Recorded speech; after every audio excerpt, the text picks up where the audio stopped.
Hey, everybody. Welcome to episode number 7 of Spike Drop. Sorry we missed you last week. It was Joe's fault. What's the mile on? It was Joe's fault. Should we just blame Joe?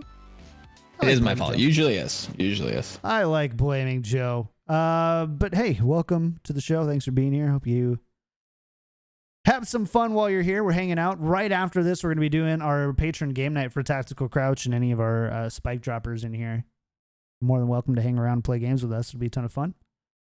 But yeah, KickedTripod here with Yiska and Volamel, of course. I am excited for the show. It's been a while. Before we get started, we record live on Friday at noon, twitch.tv/KickedTripod, or you can watch the shows on demand on any RSS feed, listen to them, or watch them at youtube.com/SpikeDrop. And a big thanks to Blue for the intro and outro music. We really appreciate it. Let's talk about the news.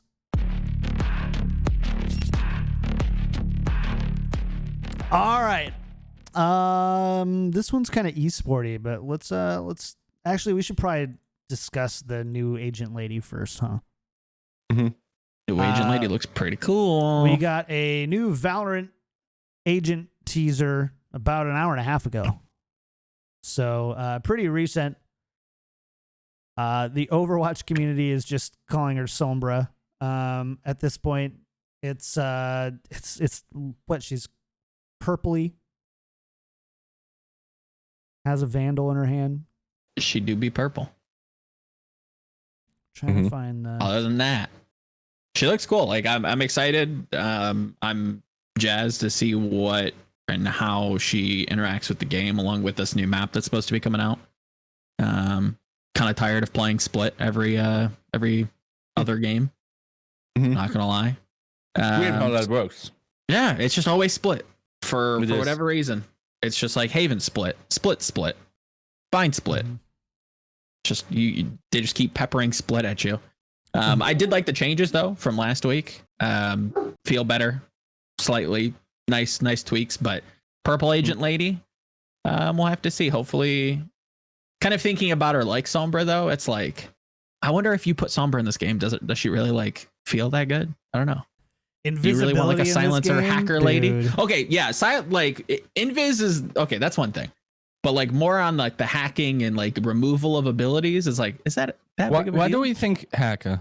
What is the indication of hacker? I don't think hacker. I think hacker either. We are ingrained as Overwatch alum here that when you see purple and you see like the eyeliner and all that stuff, and you got the little glitchy thing going in the background, you're like, oh, it's Sombra.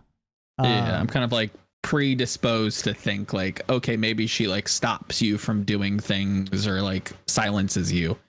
And I have to wonder, like, is that impactful? Is that important? And is that what a glitchy hacker actually means for gameplay in a game like VALORANT? Sure. I just hope it's not a mimic hero. I am not going to get on that soapbox, but please, developers, stop making mimic heroes. You don't want Echo? I don't want an Echo. I don't want Silas. I don't want any stupid hero that just rips abilities. Any sense in Valorant, right? No, it doesn't. But just stop. I don't like it. Your game's not balanced for it. Just stop. Yeah, I don't.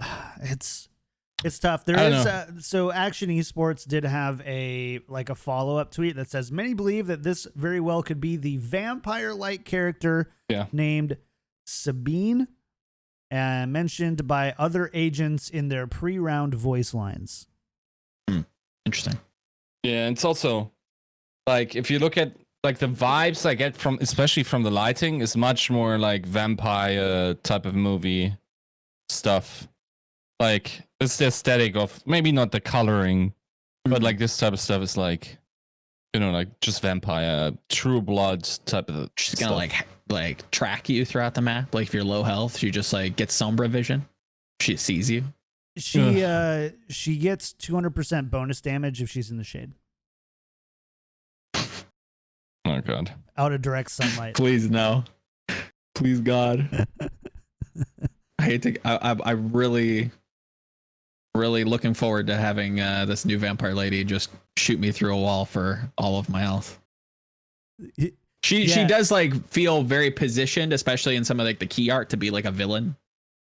Or at least that's what it feels like. She's kind of very separated from the rest of the cast. Yeah, very like kind of loner, you know, lone wolf kind of archetype. But yeah, outside of that, like vampire. I don't know what that means. Vampire mean?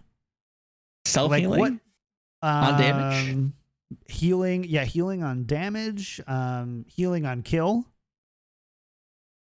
Yeah, like kind of like not consuming the body, but like you like walk absorbing over vitality through body. You like absorb. Yeah, something like that. A life essence or something. What else do vampires do? It's funny because Katie and I just started watch. We watched What We Do in the Shadows, the movie, and started watching the TV show, and it's like a New Zealand documentary about these vampires, and it's just so funny. And now I'm thinking of all the vampire tropes that have been going on for the past like 4 days in our house. So like a life steal. She puts mirrors up, and then you can't see her. Like she can't be seen in cameras. Be kind of an interesting passive. Mirrorless DSLR, I guess. I don't know if Cypher's cam is mirrorless or not. Maybe can turn invincible by turning into the cloud or something like that. Kind of like a disperse of bats and kind of traversing the map. Yeah, I can see that. I feel like Omen's ult would kind of fit her design that we're kind of thinking about, right? Where you just kind of disperse, or you kind of disappear in like a cloud of bats and then reappear somewhere on the map with bats. It's more like that would feel really reused though. Utility. Yeah, it feels like it should be his or hers, just the way that we're thinking about it, and not his. But maybe she has something very topical as well. Yeah, it feels like, for instance, like let's say you're sitting in an angle and someone's nading out that angle. You just hit disperse, and that's the counterplay towards that, right? Which would suck from a gameplay, like just for my preference, because I want to be able to exclude angles, but like that something like this could be. Would you be able to move if you disperse? Like a Reaper shift? Yeah, probably. Yeah. Okay. That's fair. Yeah. Are we going to have the same discussion about Reaper shift in Valorant like we did in Overwatch, where it's like, we need to be able to cancel this. This doesn't feel very good sometimes. Yeah, maybe. Or you just toggle it on and remember off. where you couldn't like toggle it? You're just, I'm stuck here, like, just being a ghost. 6 seconds, like waiting to do your ultimate. What would their ultimate be? Just like take 20% health from all living enemies. Maybe if you activate it and then you tag someone, and if that like randomly on the other team, and if that person dies, you get resurrected in the case of death. Just like, continuing the vampire plague, so to speak. I was gonna go with like Bloodhound is in Apex, like a very is that the right character? Am I using the name? Bloodhound is a character in Apex. Okay, yes. Just making sure. I haven't played it in a minute. Their alt feels very like similar, or that's kind of like where my brain's headed, is like this self buff where you kind of move faster, you might shoot faster, you can see through walls at low health targets. Maybe you gain some sort of like passive regeneration, so nothing like super impactful, but you still feel really good using it, where it's like, oh, I'm running around hunting people, I'm a vampire, I guess. I don't know. I don't know how to sell that anymore. The blood pool like from Vlad makes also sense, right? Yeah, could be instead of like the bat motif, it could just be like a blood motif. Yeah, for sure. She sparkles in outdoor maps. All right, chat. Listen. There I go. Yeah. Okay. What else? Sleeps in a coffin. Like resets. You can reset. You can put a coffin anywhere on the map, and then you hit your E ability, and it takes you back to the coffin, and you start out over again. You have your own Vine teleporter. Basically translocator at that point. She hates swearwolves. Hey, werewolves, not swearwolves. We're only talking about vampire, but like this bass boosted screenshot that Ju just posted just makes her look like a dom. Look at her left arm though. Her left arm does have like some pink stuff like radiating She's from got it in some way. She's got some evil magic. There's something magical about her left forearm. Mm-hmm.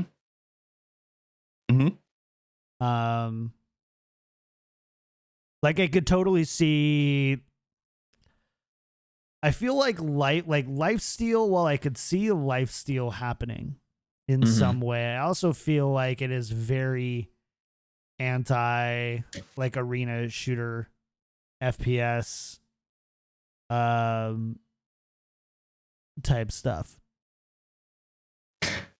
I have to read this because it gave me the giggles. Drew comments, her ult is just walking on me. What? Her ult is just walking on you like a Dom would. She just steps on you with, Oh, yeah. It's really funny. And it's really good. Sorry. Okay. Yeah, she seems cool. I'm excited. I'm excited to see the game get released. I'm excited for this new game mode that apparently is coming out that's going to be a little bit quicker. Not sure what a speed boost is in relation to this game, but okay. We'll have to see. June 2nd can't come quick enough. I can't focus. Game night's going to be a struggle, guys. I'm telling you right now. It's going to be nuts. KT is Googling Valorant R34 on his second monitor right now. I just have to open a new tab and it goes to my homepage. I don't know why I would need to Google that. DeviantArt.com. So anyways, I mean, I think this is really cool. We're really excited. We're going to get this one, and we're also getting another map at launch, but I don't think we have, do we have info on the map? Yeah, it's been kind of leaked around. I'm still not sure if it's B map. I would assume it is, but there's no visuals. It's just like the mini map. It feels very two-site. I'm sure it'll have a gimmick of some sort. I don't know. At least I haven't seen what that gimmick might be. But yeah, it looks very similar to Bind Split. Very standard kind of tactical shooter layout. Does it look it's tough to tell. Hallway driven as the other ones? No, it's still very cornery from what I had looked at it. It's still very on brand, if that makes sense. A lot of corners, not super hallway-y, if that makes sense, but I only kind of glanced at it for a little bit, but we'll see. I haven't seen any of the visuals though. Yeah. Cool. Well, on that, let's talk about Gunba in the esports section, and let's actually just move to the what we learned from beta. So the Valorant team, when they closed beta, they tweeted out and said, Valorant closed beta was an opportunity for us to learn what worked, what didn't, and what you'd need from us to have the best experience playing Valorant. With your help, here's what we accomplished in the last 2 months. Thanks to players around the world for joining in. So thanks to us, Joe and Yiska, 383 bugs fixed that were from direct player reports, 17 data centers stood up around the world, and 2,409 server crashes. Oops. Interesting. I'm going to make a joke eventually. 7,786 cheater accounts caught trying to sneak back into Valorant and kicked back out because they were hardware banned suckers. So basically 1/3 or 300%, I guess, 300% of the number of server crashes. Nice. One third of every banned cheater is a server crash. 1,254 bugs fixed overall, and 6 patches / redeploys with a misspelling on patches. Unlucky. Yeah. The cheating thing is actually interesting. Like, Blue has an article currently up on GG Recon where she talks about like Riot having a statement on the possibility of those anti-cheat measures actually not being deployed to the fullest in beta, and it more being like a testing ground. Yes. Where upon launch, stuff's going wild. And I think keep somebody in on the mind, show like, said that. Like said that might be their. Yeah. Doing like the honey trap method. But and that's great. It's good to hear, but it's also like we didn't know. So it was like, are you doing that? Are you not doing that? Like, why did you kind of propose this as being like not revolutionary in terms of anti-cheat, but like this was a big selling point. Before we knew the name, we knew that you were gonna really be targeting cheaters. So it felt very kind of counterintuitive to hear them kind of come out and say like, okay, we are gonna be going a little bit harder once the game's released, and this has just been kind of a learning process. Great. That's all. I don't know. That kind of answers my gripe. Yeah. Right. We should probably just go. It's a little bit old, so I'm only going to take the really big things from what we learned in closed beta, the blog post. Is our anti-cheat tech ready? Is what Yiska was talking about. And basically, during closed beta, we've held off on deploying the second half of our tech, our auto banning systems, because we needed this time to understand what to action on, especially when it comes to hardware bans. This will be different at launch. Reminder, any game, as with any game, our guarantee isn't that Valorant will be cheat free. It's that our commitment to anti-cheat doesn't end when you forget about it. This is just the beginning, so let's keep the conversation going. I'm just glad, honestly, I just needed that recognition specifically of it. For now. This is like early Overwatch. Devs have my trust, and especially in beta, I can't hold anything really against them, especially when they address it like that, right? I think it's totally fair. I'm interested to see, like the big question is how well do these automated anti-cheat measures work post-launch? But and yeah, like they're saying, like it's never going to be perfect. Like there's always going to be ways around it, but they seem to be very, very committed to trying to limit cheating as much as possible, and that's all you can really hope for. I'm kind of okay with that. I appreciate the communication. I appreciate the stance. You appreciate the communication. Good things. I appreciate the communication. Mm-hmm. There's the show title. Don't get a lot of that. Appreciate the communication. Get a lot of that. Yeah. Are our tools to intervene in disruptive behavior ready? By launch, we're committed to delivering the following: clear community expectations for all Valorant players. We'll see how that goes. Yeah, that's usually never it takes a while. And it's usually not ever quite enough because you have to be so broad. And it's always done by committee. So then when those types of things are, the community expectations are done by committee, they end up not ever being specific enough. But we'll see. We'll see. Improved automation to handle reporting, including automated chat analysis for blatant violations of our community code, and automated analysis of reports and escalation of common offenders for punishment. Great. I believe them there. 72-hour team chat restrictions for behavior violations and 72-hour voice chat restrictions for behavior violations. Neat. I've got to assume, okay, maybe I'm completely naive here and big dum-dum, but do they record the games to make sure people are being kosher and voice chat? They kind of have to, right? Do they record the games? Do they record the audio? Yeah, every time you toggle in-game voice, is that recorded so that they can go back and go, look, you said this, you're banned. I don't know. I'd hope so. I kind of hope so. Because a lot of the flaming that goes on usually is in voice chat, not so much as in text, especially when that is an option. I would think at least games that have an active report on them, right? Oh, I mean, that's fair. Yeah, maybe you flag them and then they get recorded. I don't know. Yeah, it seems weirdly I don't intrusive, but kind of for a good reason. I don't know the duration of how long they'll stay on the server and all that kind of stuff. But yeah, there's probably something there being kept. Which I gotta say, the beta was toxic. The beta was toxic for me, man. Yeah, and it's probably only gonna get worse. Yeah. I didn't get too many toxic people, so much as like people really didn't want to be told things. Like even just giving like friendly advice, like, oh hey, did you know that you could like curve the wall with Phoenix, or did you know that you could curve Jet smokes? Just trying to like share beta advice. People were like very like defensive about it. Yeah, I knew. I mean, I guess that's kind of what I mean. And the last game of the beta I played, where I'm just like, I'm done until live.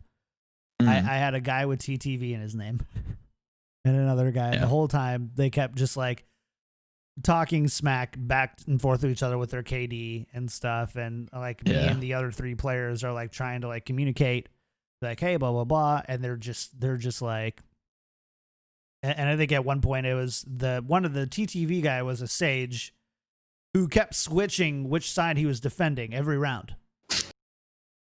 And so I had to switch back and forth every time. And I'm just like, hey, Sage, can you just at least announce which side you're going to be defending so I can at least make sure we don't have 4 on one side and 1 on the other? This was on bind. He's just like, well, why don't you go look at the mini map? I'm just getting kills. I just go where I think the kills are going to be, blah, blah, blah. And I'm like, just want communication, man. Yeah. It's just people just get really defensive, and for me, I'm like, hey, it's beta. Tell me what I can do better. Tell me what I can do different. Like, as long as you're not like, hey, did you know that you can click their heads and do more damage? Like outside of something like that, aggressive. But like, you know, like, hey, hold this angle because with your character, like I learned how to hold showers completely differently with Breach because somebody was explained to me how to better use the kit there. And I was like, oh, that was amazing. Thank you. What a great experience. And then you have the other people who are like, hey, can you hold this angle instead? And be like, hey, can you go yourself? And you're just like, what? Like, come on. I don't think that's gone anywhere, unfortunately. But yeah, we're still playing in FPS, right? Yeah, you're still playing. I still look at Counter-Strike and I'm like, yeah, this seems par for the course. As much as it shouldn't be. Yeah. As much as I'd like it not to be. Yeah, you're still going to get those people who are just mega baity, mega, KD this, KD that, stats, do as I tell you, super passive aggressive. It's unlucky, it happens. Shouldn't, but kind of comes with the territory, I suppose. So what did we learn from beta then? What were your big takeaways about Valorant? The questions you had about Valorant that you learned. It's a tough one. I was kind of thinking about this most of the hour that I've been awake. I've been pretty surprised by how often I'm seeing teams use res for eco, if that makes sense. Like very often, well, not very often, but like a good amount of times, enough to like remember. People on Sage will res in scenarios where I feel like they should be able to win rounds very decisively. And the only kind of like conclusion I can come from that is like they're trying to solidify that chance while also like maintaining guns and kind of keeping up that economy. Like it'll be like a 3v1 like retake and they'll res for a 4th. And it's like, I don't think you really needed that. So I'm like, okay, you get like 100% or like a higher percent chance of success. And then you also get a gun. So like maybe there's more of an economy to resing. I think that's kind of interesting, especially like later into rounds where it's like 10-10 and you're like really scrapping for economy. Like maybe that's like worth it. I have a theory on that. Okay. And this is something that we saw in Valhalla, which isn't like, it wasn't the highest tier of competition, but we had some good teams go through there. And the Sage almost always was taking the orbs. So you basically have a res every 2 to 3 rounds. And so holding on to res in any situation where you can use it just kind of leads to up at like it minimizes your chances of losing in a situation that you should be winning. For sure. That's my take on it. Avril kind of felt the same. We were talking about it in chat while we were watching the games, and like I think it makes sense. Like I think something that I learned kind of on the gameplay side is just the importance of orbs. I think orbs were largely. I still think they're not as ignored. Yeah, I think they could be looked at more. Like I still see teams just completely like gloss over them or take like really like kind of silly fights where they're just walking up solo to like pick up the orb and then you just get sound cued and killed. It's just like, what are you doing? That seems really silly. Yeah. It's also okay, so by the way, just because I don't already see the YouTube comment. Every 2 or 3 rounds is probably a little steep, right? Like if you do the math, when it's 6, right? You get 1 per kill. No, you need 7. And for res? For Sage, 7. Yeah. And like you probably aren't getting both orbs every time. No. Yeah, maybe one is very like defenders focused, one is very attackers like favored. Like both teams should be 3 to capturing 4? their orb. Yeah, I think I could look it up what the average amount of ultimates is, but I think we would be surprised how low the average amount of ultimates used is at the moment. Like there are a lot of people that don't have 3 ultimates. I'd say overall in a match. Yeah, I'd agree with that. So that's also, of course, like they're not firing on cooldown, right? They're waiting for good situations. It's also interesting that it goes to Sage. Sage is not a bad ult statistically, for instance. There's just better ones, but then again, like there's also something to be said about applicability. Like Neural Theft is by the stats the best ultimate in the game, and that is probably the case because you like when you use it, it's probably like it is strong. You just got to get to use it, right? Yeah.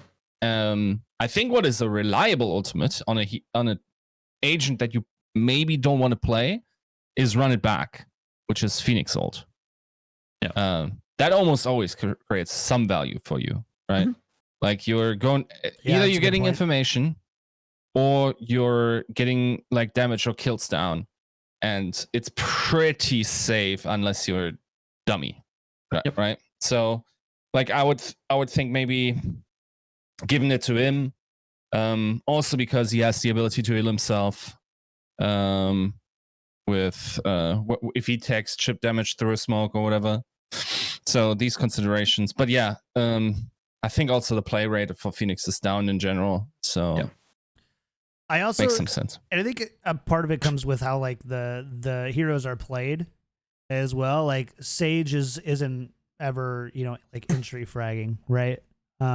So they're playing a little bit behind, so they're alive a little bit longer. They're picking up less kills, and so keeping up with like that consistency of the ult is more important to get that orb. You don't really usually see a Sage at the top of KDA, and I think that's reflected through the Twitter thing that the Liquipedia Valorant thing. Wasn't Sage last? They have very high KDA. No, that's the best. No, they had the high. Yeah. It's the high KDA. It was the total kills. I think it was. That was weird. That was. Yeah. They probably don't have that many kills, but they survive often. Yeah. Sorry. Yeah. So that makes a lot of sense. So what it is that they survive because they're never in the front line. So obviously you're going to get a higher KDA because you're not going in first. But they have far less. I believe is. I have to double check on Cypher Cam. I mean, if you die less, you also get less ults in the rounds if you save, for instance, right? Like that doesn't generate ult points, stuff like that. But yeah, I mean, it's not a bad choice, especially because strategically you can also opt into resurrecting someone who has an ult, and then it's like the value of it is, of course, is much higher because this person then also has the option. And like for instance, there are also maybe just averaging it out throughout the heroes is probably wrong. Probably want to go way more granular, and it's probably more up to the player. Like, what kind of a player you? I think it's completely based on style. It's like Brax has on Raze, and over a pretty big sample size, like 80, 90 maps, he has I think 13 or 15% ult efficiency, meaning in the rounds where he uses ult on Raze, he wins 15% more than when the average Raze doesn't, which is nuts, right? Like that is legitimately insane. So in those cases, I would think, okay, do I want to give him more? And because he can play make with these abilities, right? I think it's more. I definitely think it is style based, but I think with Raze in general, that's kind of my vote for who I'd be giving orbs to if I had to, right? If I was dictating who and when and where people were getting orbs, I'd want Raze to, because it feels like she just breaks open sites by herself. The ability to not only have rockets, but be able to get that first kill, which I think is going to kind of be very indicative of winning rounds. Very, very important. Very, very good. We often see Raze kind of topping kill charts very often. I think some of the teams that we're going to talk about today have very frag heavy Razes that some lurk, some don't lurk. Some are very ability focused, some aren't necessarily. But yeah, that would be kind of my vote on where I'd want to put orbs. Is Raze for sure.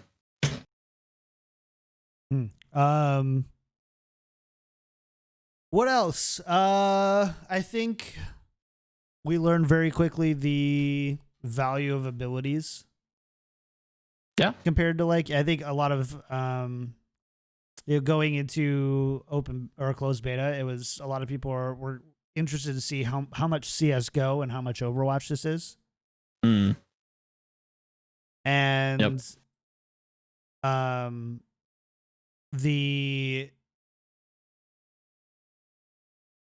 I just missing what you're trying to show me, Yiska? No, I'm just saying, like, the kills are there. They're not talking about kills per. It's only they're only talking about Sage KD being the highest and KDA being the highest. They don't talk about Sage having the most kills. In fact, they say the player with the most kills has Jet. Yeah, played a lot of Jet. So for audio listeners, basically what they're doing is if you go to Liquidpedia's Valorant page, they have like a breakdown of like a number of these tournaments, and they've kind of recorded by hand a lot of these statistics, and they put up a bunch of graphs. They're looking at these graphs in relation to the agents in question. That's actually, we got the Baroy stats, so let's see. Yeah. Highest is Race. Cypher can check it out.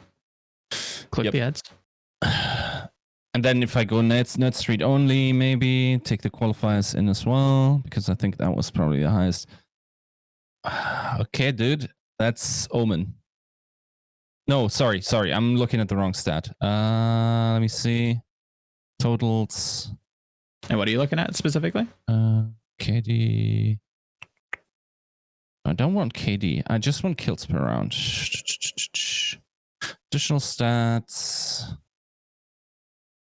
Because PTK doesn't mention. I mean, PTK is not inconsequential towards that debate. I don't think that's not inconsequential at all. I think it really. There you go. Kills per round. Phoenix is the highest. Yeah. Phoenix, Raze, Breach, Sage is bottom 3. To be fair, which is skewed because that's very much off ladder. And not... No. I only did the Nerd Street Gamers thing. Oh. Anyways, we don't have complete information, so we're drawing some conclusions. Yeah. But back to kind of what we were talking about. There was a lot of questions about how abilities would play into it. Would we see more Valorant play style? Ooh, that link didn't work. Would we see more Valorant play style, or CS play style, more Overwatch play style? Which teams would benefit the most? And I think that we can firmly say that definitely more CS play style. Oh yeah, of course, but it's also there are players from other games that are doing very well, but we also have to say in Western FPS, everyone has played Counter-Strike at some point. There's so few kids that just like are pros now and started with Overwatch. Yep. Like that's almost like very likely. Like maybe it's not as high in the US, but in Europe, I guarantee if you're into into FPS, you very very likely have played CS at some point. And of course, you might not have the full fundamentals down, but to a degree, if you were actually ever honed on those mechanics, I think it's sort of riding a bike. Yeah. Like it didn't feel that hard to. I mean, I'm definitely not as crisp as I was in CS, but just like, angle latching, pre-aiming like that, learning the angles or having the thought of learning the angles is probably the better idea, is definitely a transitional skill. And then, you probably just need to grind it out in DM a bunch. The only question for me is if a CS sense, like a low CS sense that people usually probably want, is feasible in Valorant. I feel like my shoulder aiming doesn't get me anywhere. And I wish we could just have mouse excel. Yeah, dude. Like as soon as the jets start dashing past me and I gotta do 180s, that's fair. Yeah, I'm ruddering. Like, yeah, it's jets dashing, it's teleports, it's rays bouncing, it's who else has some sort of weird mobility tool? Omen teleporting. Yeah. I would agree. Yeah, maybe the shoulder aim, the super low sense, isn't as applicable. It's kind of interesting. What you need to do is, who was it? Was it Jaehong who would bind? It was like the mouse 6 and 7 buttons to up his sensitivity. Yeah. That's what you have to do. He's a crazy boy. He does some weird stuff. He also plays on a box too. Yeah. So he plays like up here. Yeah, that's true. Like he's 2 feet tall. Like he's at the kids' table at Thanksgiving. Yeah. He's got a booster seat. Yeah. Okay, cool. Any other like big learns that you guys had from the Valorant beta, or you want to go into esports? I'm not gonna lie, I've kind of come around a little bit, specifically on Jett. I know that she got a lot of hate, especially from my neck of the woods, but as of late, she seems to have kind of really made a niche for herself on Haven with some teams, and I kind of like it. I don't hate it. They're using, so I rewatched a bunch of Fish 123 and some, who was it? I think it had to have been Hip's team. And I think there was one other team that was using it. I think it might have been Nip. So Hip, Ninjas in Pajamas and Fish 123. I believe, if my memory serves me, all are starting to use Jett on select few maps. So I've seen a lot of it on Haven, and I think I've spotted a couple on Bind. I think. And what they're doing is Fish 123 in particular is using their Opper to play Jett instead of Brimstone. And on attack, they either play like super lurky, or they just like do that weird, the way that we were like kind of posing that like really aggressive hypothetical composition where you just kind of like rush into a site and you play really fast. They're kind of doing that on some rounds, and then in some rounds they're just playing like super lurky, kind of flanky. They're using Jett to kind of quietly breach Sage walls instead of just having you like punch through it and just kind of ring the dinner bell for the entire attack path. They're kind of rotating around the Sage wall while leaving Jett alone so they can kind of like attack at the same time, while also using her ult as like a weaker Raze ult. So like she's very economically sound. You get a lot of kills because they're kind of putting her. They're using their Opper to play Jett as well. So she gets a lot of ults. So she's very, she kind of ramps back into a rifle if she needs it. Sniper rifle, that is. And yeah, they just kind of bust open sights by just throwing her in there, being hyper accurate while in the air, and just kind of getting that first kill and kind of winning the round. It's less it's less kind of Overwatchy where you're just kind of running and gunning. It's more kind of around the mobility and taking weird angles that you wouldn't normally expect. The heighted, like the I think it's updraft, definitely has shown to be useful. The audio cue isn't super far, so like you can still boost and kind of catch people off guard that are like smoking long A on Haven, and you're just on the box like by the orb, and just take a headshot and just dip out, and you're completely safe. And there's really not to say there's no counterplay, but it's very unorthodox. Like you're not ready for it. They've been using her on attack to peek C-long as well on Haven, take an op shot, and then just dash away, where you really don't have time to react to it or be able to make a play off it. Haven in general just has some weird map trends that I think would be fun to get into, but regardless, I think Jet's starting to come around a little bit. I'm pleasantly surprised and happy to be wrong that she's starting to see some use, and seems to be not terrible. Not to be the run and gunner, crazy mobile, Overwatch kind of Call of Duty character that we kind of all thought she was going to be, and more utility mobility, with actually like a subtly good ult. Yeah, I'm coming around. I'm coming around to Jet. I like it. Nice. All right. Yiska, you didn't learn anything, huh? No, I wrote. That's the funny thing. I wrote an article, like 1,000 words, on what we learned from the beta just today, and is that out already? No, it's coming out. Can you tease us? Yeah, I think. Can you tease us a little bit? It's just like we learned not only what the character of the game is, but also maybe, and of course we don't know yet if Riot will continue to interact or move in the same ways as they did in beta now. But we learned a little bit about Riot, how Riot wants to handle this, especially on terms of the esports side of things.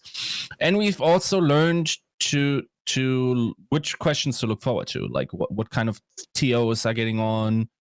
Are there any assurances for them that they don't get lulled again in some ways, right? Yeah. Mm-hmm. So yeah, these types of things. I think it's tomorrow. It's going to be released. Nice. Yeah. Cool. All right.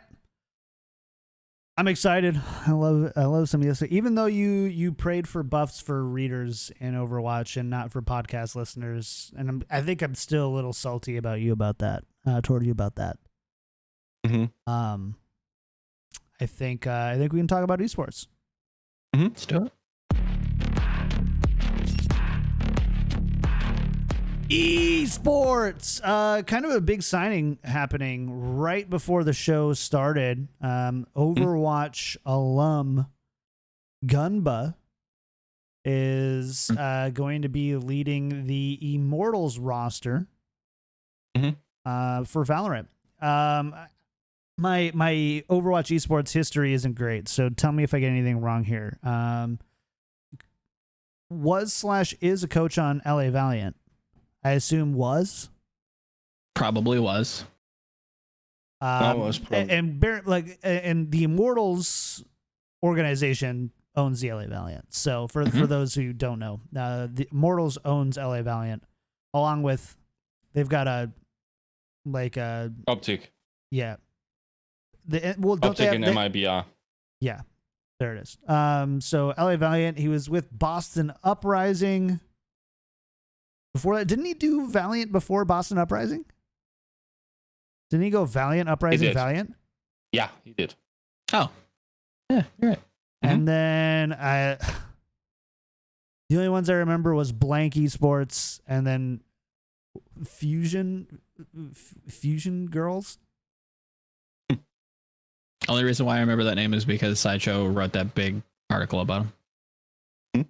Kind of went there and did like a interview feature. So it was interesting. Regardless, a long storied, and he was a player in those Blank and Fusion Girls, I believe, and then he moved to the Overwatch League as a coach. But the overall very storied and I would say well-respected figure in the Overwatch community, signing on to the Immortals Valorant team. Does Immortals have like a signed Valorant team right now? Yeah, their roster is Bjor, JC Stanny, Kohler, Gangsta, and then Gunba is coach. They don't have a fifth. Not a bunch of names that I recognize. Bjor, I know from Big Frames, who's been kind of doing pretty well, and NA's kind of tier 2, kind of C tier tournaments. Mm-hmm. Definitely from a team that has been around for a little bit, as much as a little bit can be in Valorant. But the other names I am very not familiar with at all. So this feels very Valiant-y, feels very Immortals-y, where they're kind of taking the budget, putting it at the coach, and trying to build up a roster from not necessarily the biggest name players on the market right now. That's also a very important thing to mention about Gamba, is that he's a CS guy. Sorry, computer science guy. Still same thing. And you have to have a CS degree to navigate the console in CS. Yeah. True. Yeah. He does a lot of the statistics stuff, and is also just a nuts workhorse. It's actually funny that this happened, because we were talking about him just like yesterday, right, Joe? With in the conversation. Your memory is unreasonably bad, dude. Were you just tuned out at least? At least tell me you weren't there. Just give me a little bit of context. With what were we talking about? We talked about Gundam. Yeah. Okay, workhorses. Yeah. I remember. Okay. Yep. I remember. Oof. Okay. I've only been waiting for 2 hours, man. Come on, cut me some slack. My memory is going, but it's rough. Yeah. It's rough. And yeah, he's a workaholic, most definitely. It's also, like, as a side note, probably a pretty big loss for the Valiant as well. But yeah, I think he can do a lot of stuff there, and will probably also take this statistical approach, which arguably I think is way more feasible in this game than it ever was in Overwatch, because the interdependencies of team performance and individual play, like, you know that the individual can influence and carry harder, and their statistical performances are much less reliant on their teammates than they are in. And okay, it was like this in CS. We don't know yet if that's the case for future Valorant, of course. That's just the current take that I have, where someone can take over a game individually, and it isn't as heavily like mega combo solid rollouts currently, at least. Like, if you listen, for instance, to T1, who's a team who had, or the T1 core with AZK and Brax, who have been playing a bunch of pickup with the other players, right? With Hiko and Nothing, and Elige. They don't have any set strategies or anything like that. They just like talk about the tactics every round, and try to poke holes into the opponent and gather information as much as possible. And maybe it's just the nature of that currently, that we don't have these nuts rollouts, and maybe that will develop in that I think it's starting to way. And then also it will then be on depending on opponents way more. And of course, like, keep in mind, I'm not saying like CS works in a bubble and 5 people just have duels against each other, right? Sure. That's not what's happening. But for us, coming from the Overwatch angle, the interdependencies, like, basically, sometimes you have things in Overwatch where it's like, this guy has a lot of death, and it might not even be his fault, but because his healer is like, I mean, even looking at like the entry roll, right? It's just like, well, if we can determine that you are first into a site, or you're first peeking angles, of course, like your KD is going to suffer from that. Like, there are definitely interdependencies that definitely carry over from CS and kind of are a little bit applicable to Overwatch. Yeah, there are interdependencies like this, what is also, by the way, the very interesting, Brax is entry by statistics, by eye test for the T1 call, and he has the highest KDA on that team. So he's pretty nutty. Yeah. Back to Gamba. I think that tool, especially like while everyone's just juicing into the scene, trying to sign people that then could also be personalities and streamers, a lot of teams are going like, okay, let's see how this develops.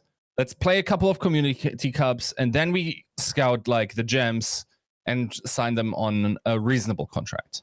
And I've heard that approach from a lot of teams at this point, where I wonder, are we ever running into conflicts where the market value then goes up, right? And it also very much will depend on the activity of the European esports orgs in the European market, because of course they've been very quiet. Yes, so far. NIP has a team, right? Yeah, they were like extremely early to Valorant. I mean, the team's not bad. Like we'll get to talking to them, but like your G2s, your XLs, I'm trying to think of like even LCS like franchises, let alone like Fnatic. Yeah, nothing. Very, very quiet on that front, which isn't a bad thing. No not a terrible thing. Thought we were going to see Sky Foxes, but no Sky Foxes yet. Well, I guess we should say we were talking about this, right? Because I thought Fabricant was picked up by Sky Foxes. I think they are. Pretty sure they are. But the link never went through, and there's no announcement. So but they're like linked on I don't Wikipedia. know. So we'll see on them. I mean, that Fabricant roster looks like decent. Meadows, very, very, very good. But yeah, we'll see. EU probably is going to be coming very soon, I would say. That's also some real esports royalty in EU, just like playing tourneys. I linked you. Did I link you this morning? Happy's playing. Happy, yeah. And is a nut. This kid, like, okay, I very casually watch CS. I know the name Happy. I know the name Existence, right? Holy shit. This kid, for somebody who transitioned over, who was like, oh, okay, maybe there's going to be some different. No. Can op, can entry, has good like ability, understanding, or like doesn't seem like very jarred by that. Very kind of slow economic. You can tell, like, I mean, the team's literally started from CS, and it looks like a CS game. Like they're kind of King of the Hill match versus Fish 123. If you haven't seen that, and if you actually want to see like good pro Valorant, watch that game. The game was sick. Very. The thing is, I think what people don't quite, I'm not sure if that has permeated into the esports sphere yet, and I'm not sure if that's even. Okay, maybe I missed the train on this one, but he's playing with Existence. And that pairing, for the longest time in CS, was said to be impossible again. Based on, like, okay, so a little bit backstory. We're building the brands of these players, right? So I'm not sure if Hippie will stick around. But at one point in time, Happy was legitimately one of the top players in the world. And he was an in-game leader who also had nuts fragging during certain parts of his career. Was always playing in full French teams. Maybe if you guys haven't watched CS as much, it's like names like Shox and Kenny S. These types of guys should probably be like names that you should be aware of. At the very least, yeah. And like he played for a bunch of and had a bunch of roster iterations that were really successful, but at some point he just dropped off, also as an in-game leader, and the French community lost seemingly like confidence in his ability to call. Like he was someone that, for instance, would always call a very aggressive style. There didn't seem to be ever like a they would force buy a bunch. They would also play deagles a bunch. There's this clip. Like, if you haven't seen not a lot of CS, you probably still know like the Semler Inferno exit of banana hold into side.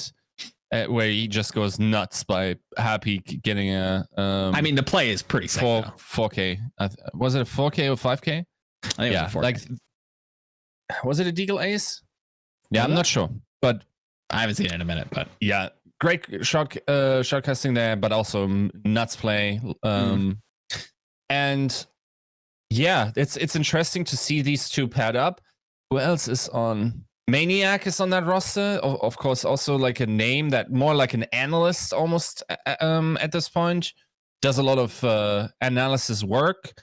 And also used to be one of the... He isn't a French guy, but Swiss French, I think. And was also in these teams around there. But yeah, that's like... If you're new to esports, there's this... in every... esport, basically, there's always going to be French people playing with each other that are pretty good at it. Yeah. Like in Rocket League, it's the case that the French scene is dominating pretty much the planet.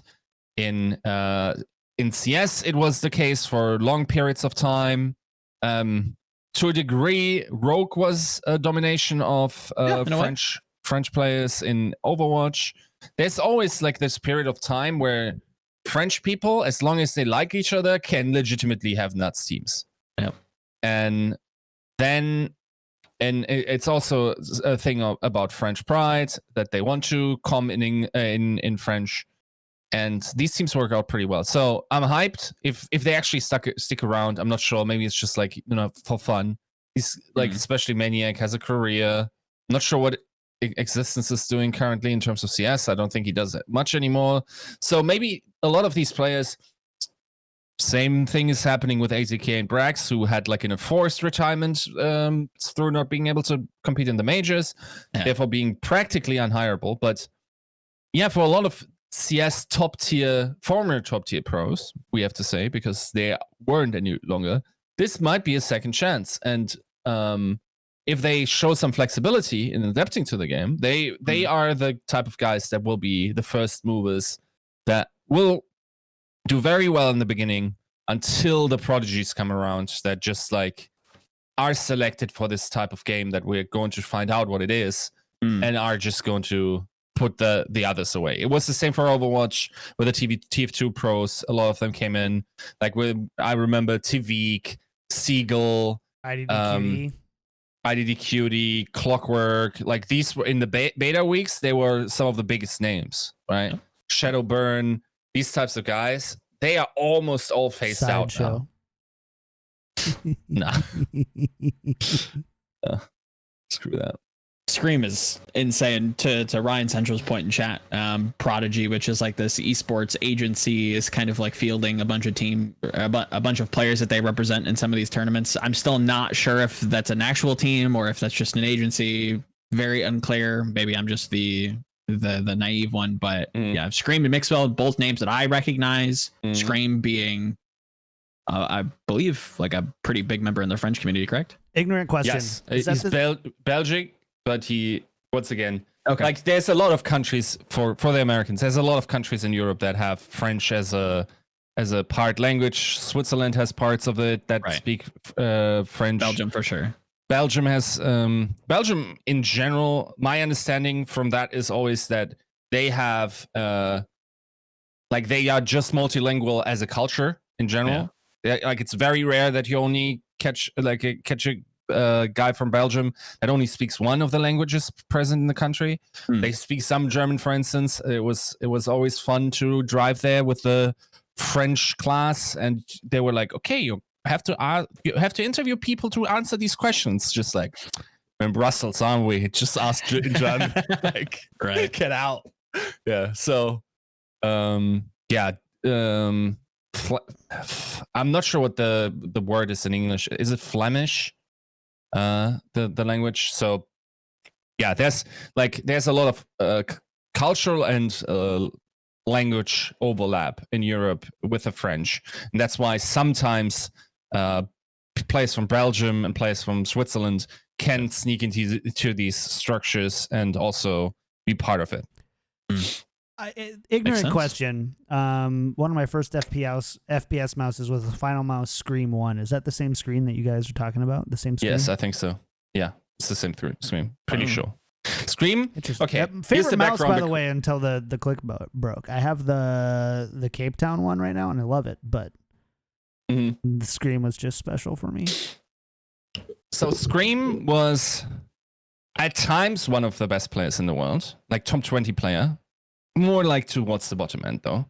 But a lot of the time, he's one of those guys that has amazing aim and amazing first bullet aim. Okay, he's known for his one taps. They talk about my one taps. Okay, that's like his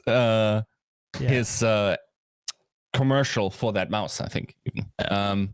So that was the type of guy. I saw the Guardian. I just went, ooh, that's a Scream weapon, my boys. I'm not sure if he plays them now, but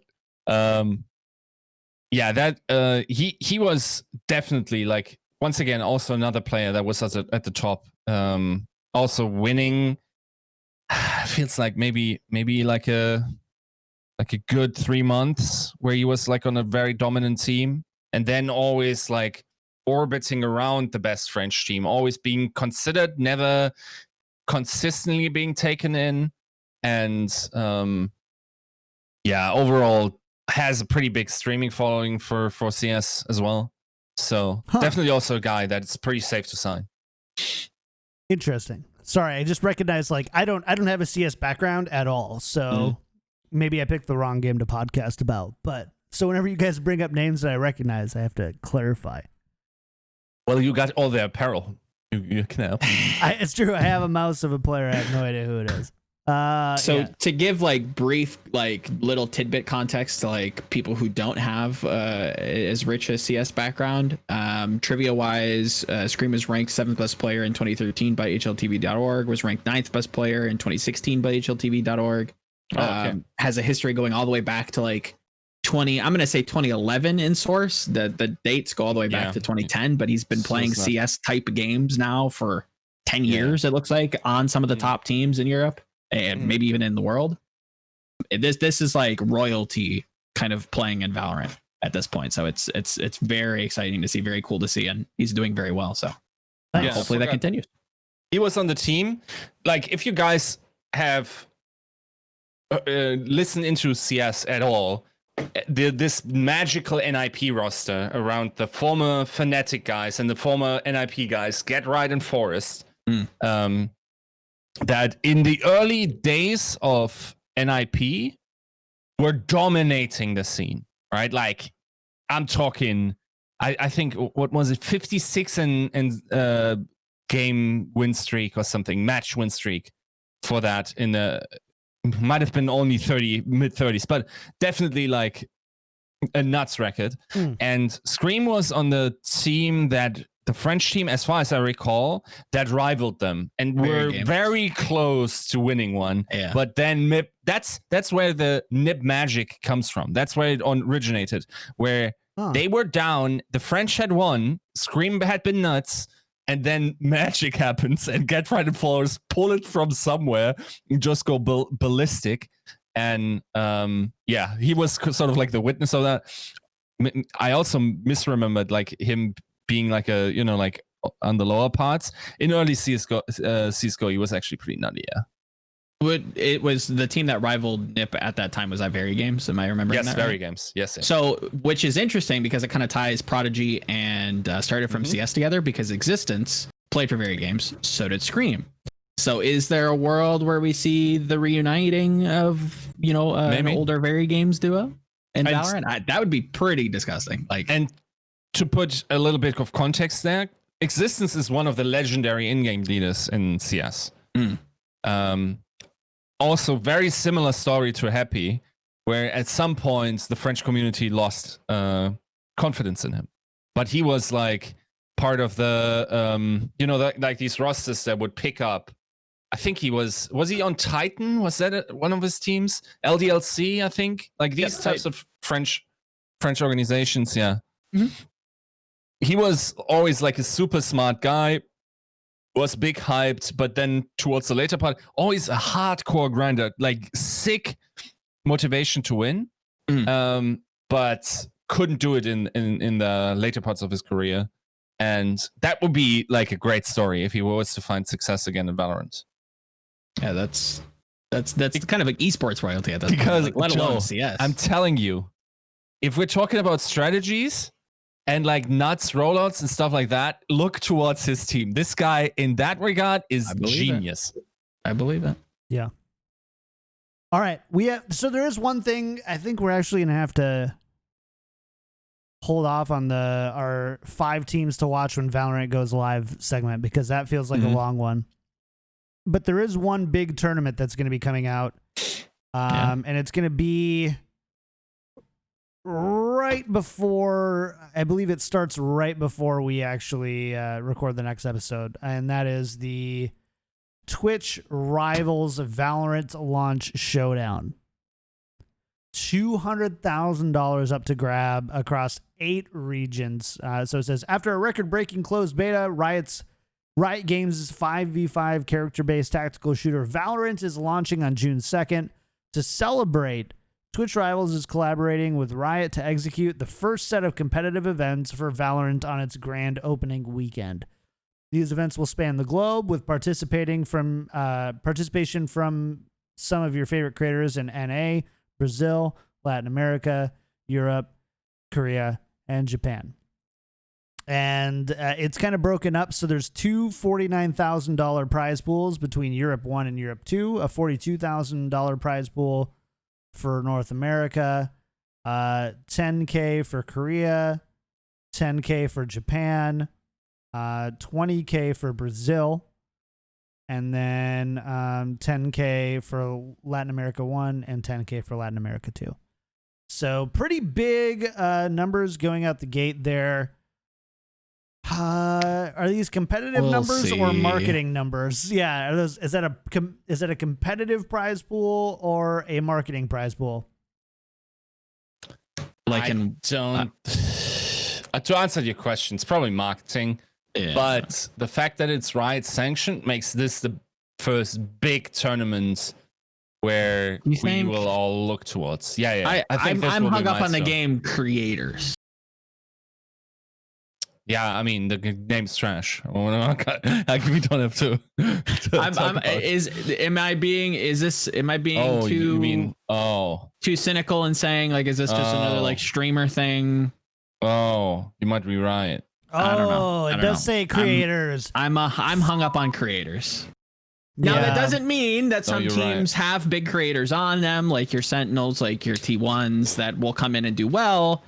But am I going to be tuning in for day one of Twitch Rivals? Maybe not. I don't know if I want to see a creator Tim the Tatman get walloped by Brax. You know, I don't know. Oh man, dude, come on. Can we stop? Again, we have to draw a line, and when this is acceptable. Right now, it's fine. And here's 4 months, that's the thing. Like, Yiska, you say you want it to acceptable. stop. You want it to stop until people don't watch the game that you want to podcast about because they never tuned into these early tournaments.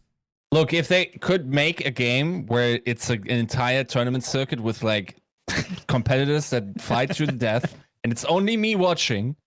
If the universe could do that, it's like, it's basically like, you know how they say the sage is like very important for society because like if you have a beautiful garden somewhere, you don't share that with other people to trample it.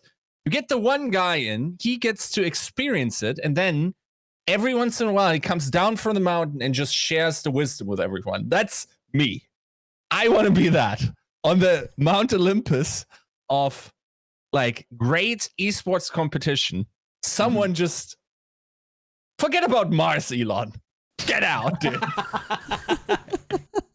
Like, give me that Mount Olympus stuff. I'll climb down from the mountain and tell you beautiful stories of the things that happened there. I'll write you a new Bible if you want, and we can go from there. Oh, okay. Yeah, I guess on second reading, we'll see. I wasn't very careful in the reading, but 200K. I mean, 200K it's definitely still going to be a fun eye-grabbing launch thing. We'll probably be up over 1 million, concurrents again in Valorant on launch day. That'll be pretty cool. I wouldn't be Servers will surprised if they did. unstable. Of course, it's launch of a game. I wouldn't be surprised if they did like some sort of launch like drop where you could get like a gun buddy or something that's like, hey, you know, I was there on launch day. I wouldn't be surprised if they kind of injected more viewers back into it that way, along with Twitch Rivals. I'm sure Twitch Rivals will actually have good games on it. I gotta say, especially like near the finals. I gotta say, I've noticed I come from a Blizzard gaming background, and Riot from a microtransaction perspective is the anti-Blizzard so much. I still can't believe the prices and the numbers of everything that they charge for. It's like, have you seen Heroes of the Storm? I don't know. It's like $25 for a knife. Yeah, it's a knife. Never flies in. And to be fair, nobody played or bought Heroes of the Storm. Well, I mean, it's free to play, but like nobody, obviously people aren't playing it enough. So that it's not still around. But yeah, it's. I wouldn't like, be. My point was, I don't think they're gonna give us. That's the point I'm making. We're not getting. If we do, it's gonna be some stupid banner. That's maybe sure. That's from the closed beta, and you got it for free anyway. And now it's jeez.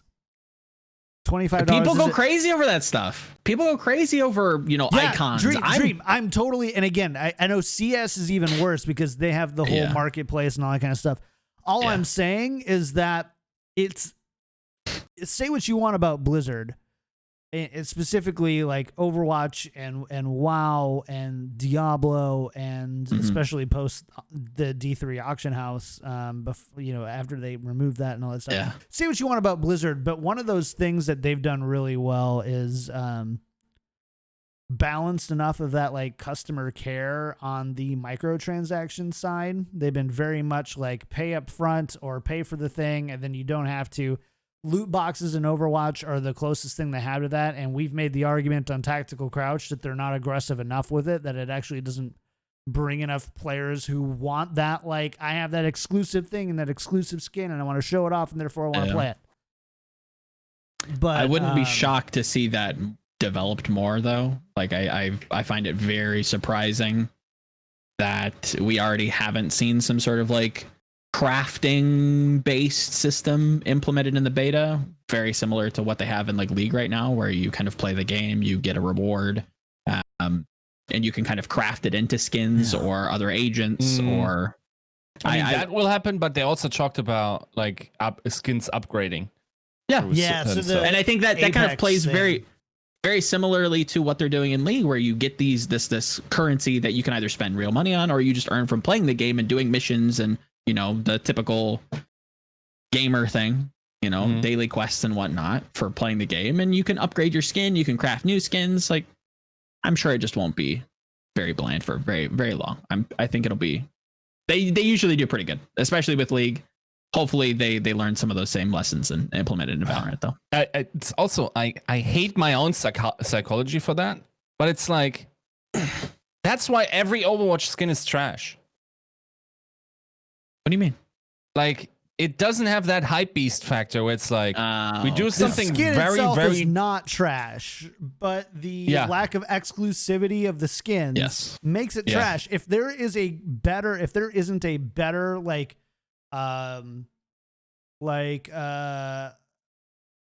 case study, like I think of like the Fortnite Halloween skins, that there's like a couple of them that haven't, I think it was like the skeleton one that's only been out 2 times, and it's like a blue skin, so it's like really cheap to get, but it's so rare when it comes on the store that people freak out, and it's so rare. People love that stuff, and it's a huge big deal. And Overwatch, I would argue, has some of the best looking aesthetic skins of any game ever, but they're too easy to acquire.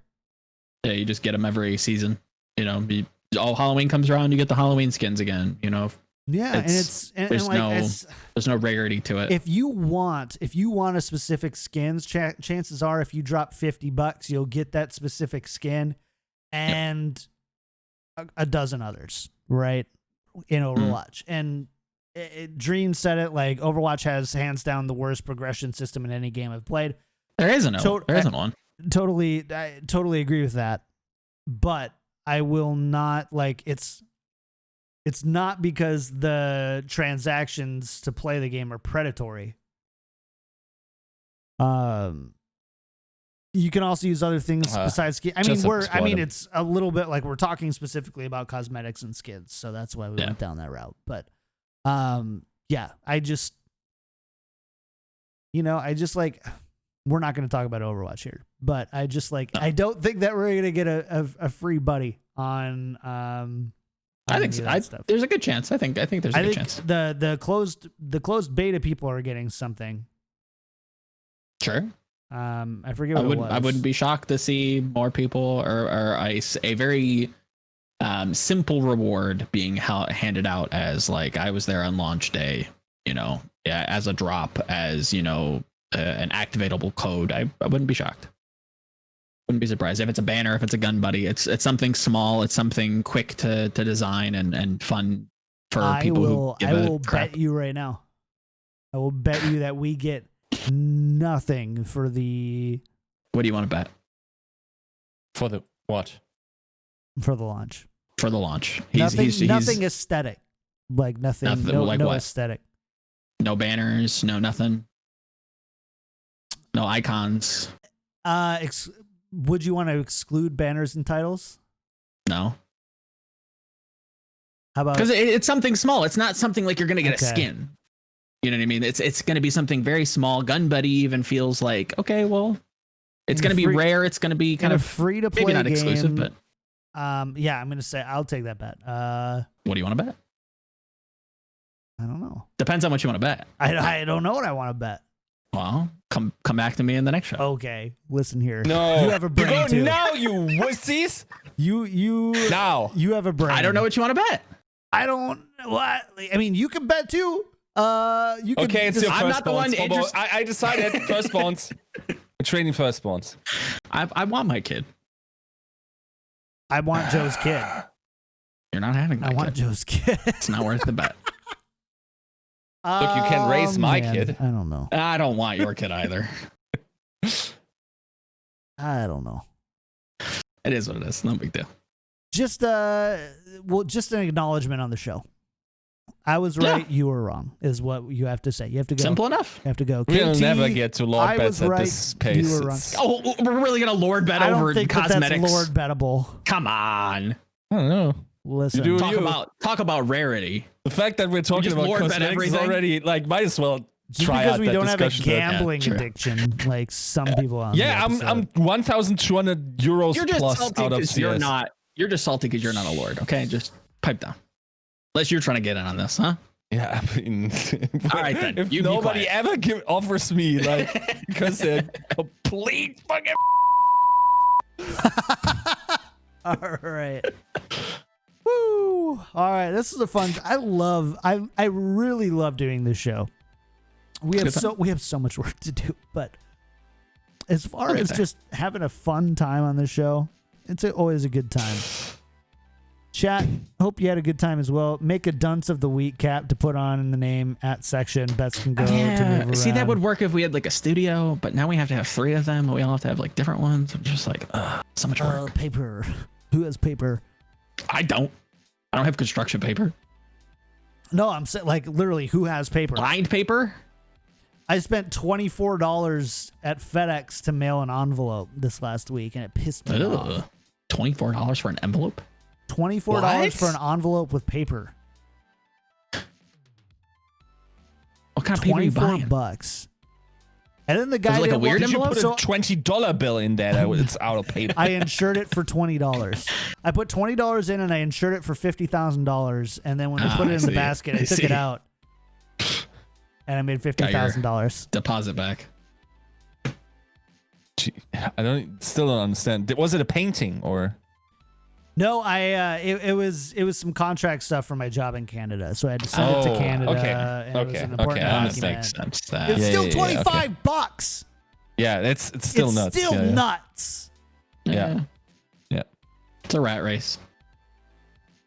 I wanted to ship a laptop, but it was 150 euros. Yeah. Laptop shipping to Skip the UK. I would take a day out of my life to bring it there instead, and that would be cheaper. Double it and just fly there. Yeah. Could legitimately do Take that. a little vacation in the UK. Be like, I'll ship it to you, but I gotta be able to hang out for you for like 3 with you or sleep at your place for 3 days. And ironically, I can fly some weeks for $40 one way to London from here. European flights are crazy. Yeah. So all right, we're gonna get out of here, chat. Hope you had a ton of fun today. If you are hanging out right now, stick around. We're gonna be doing a game night. I don't know if we're gonna stream it or not. I'm leaning towards no, just because the lights are bright and I want to drink a lot. Same. And my eyes are killing me. Yeah. So we might not stream it. So if you want to participate in the game night, you need to go to discord.me/Yiska out. I'm also going to create a brand new invite and put it in the chat right now. So if you want to come join us for game night, you're welcome to do so. It'll be fun. It'll be fun. We will drink and it will be fun. You don't have to be in voice. You have to be able to join a voice channel, but you don't have to be in voice to do it. We're gonna play Jackbox games, and it's gonna be a good time. Other than that, iTunes reviews. Joe, what's up? iTunes wise, we have Jordan JAJ leaving a very nice review on our little podcast. And thanks for doing so. I know COVID's got everybody's wallets in a bind and a little stranglehold. So if you can't support the show monetarily but still want to support the show in some other way, you go on iTunes, leave a 5-star review, and we'll shout you out on the show. Sweet. Yiska, what about you? Or not? What about you? What about subs? Do we have any new subs? We got 1 sub, and he honors his name because he's a king for subbing. King _2117. Thank you for the sub. Kinga. What is that? Is it like right here? Kinga. Been watching a lot of anime recently. Kinga. Yeah. Fair enough. Anime. Yeah. Anyways, anime. As for shout outs for the week where people can find us. Find the show everywhere at Spike Drop, twitter.com/Spike Drop, youtube.com/Spike Drop as well. And you can find it on all the RSS feeds, podcast on Apple and Google Podcasts, Spotify. Thank you for listening for that. We really do appreciate it. Shout outs for the week. You can find me everywhere at KickedTripod, Twitch, Twitter, YouTube. Hopefully we figure out if we get a partner here soon. And then we can thank you all for that. Thank you to everybody who's been tuning in for that. Other than that, I've got nothing else. Joe, shout outs for the week and where can people find you? You can find me on all the socials at Volamel. That's VOLAMEL. Talk about Overwatch. Talk about Valorant. This week, got to talk about Carpe and Fleta for the Overwatch side. And on the Valorant side of things, as we go into this Twitch Rival tournament and, the future of the esport, the best team, in my estimation, in Europe still hasn't been signed, and that's Fish123. Kind of stumbled across them as they beat up on NIP pretty early on in the closed beta. Was kind of surprised by that. This kind of a Crayola logo team just kind of comes out and does really well and has been doing really well. And very, very good team, still deserves a home. Hopefully a big org is looking at them because definitely deserve it. So that'll be coming out this weekend. Profile of that team. Be excited. Great riflers, great hoppers. Nice. Yiska, what about you? Shout outs for the week and where can people find you? As always on my Twitter at Yiska out, and then I'm also writing probably now in the Overwatch downtime 4 to 5 Valorant articles. We're trying to ramp up hardcore for the launch and like during the launch and then with the tournaments there. And yeah, a piece is coming, what we learned about the beta, sort of like more like a summary that connects all the points that we raised. You can check that out on GG Recon if I was prepared to look at when it goes live. Give me a second. I will just talk through this transition as if it was smooth, even though it isn't smooth. and it is coming out tomorrow at 9 p.m. GMT. Nice. All right. There you go, guys. Everybody, episode 7 of Spike Drop in the books. We'll be back on Monday with Tactical Crouch with Florida GM, yeah.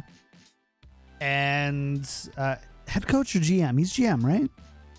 He's GM. Albert? He is Yeah, GM. Yeah. I always forget because he's like literally gone up the ranks from like analyst Mhm. to GM. Yeah. How long till he owns esports? And yeah, so we'll be back there. That's Monday at noon right here at twitch.tv/KickedTripod if you're into Overwatch League at all. Otherwise, we'll be back next Friday for episode 8 of Spike Drop. Thank you so much for hanging out. We will see you hopefully in 20 minutes for our game night. And if not, we'll see you Monday, Wednesday, or Friday next week right here at twitch.tv/KickedTripod. Thanks, guys. Bye.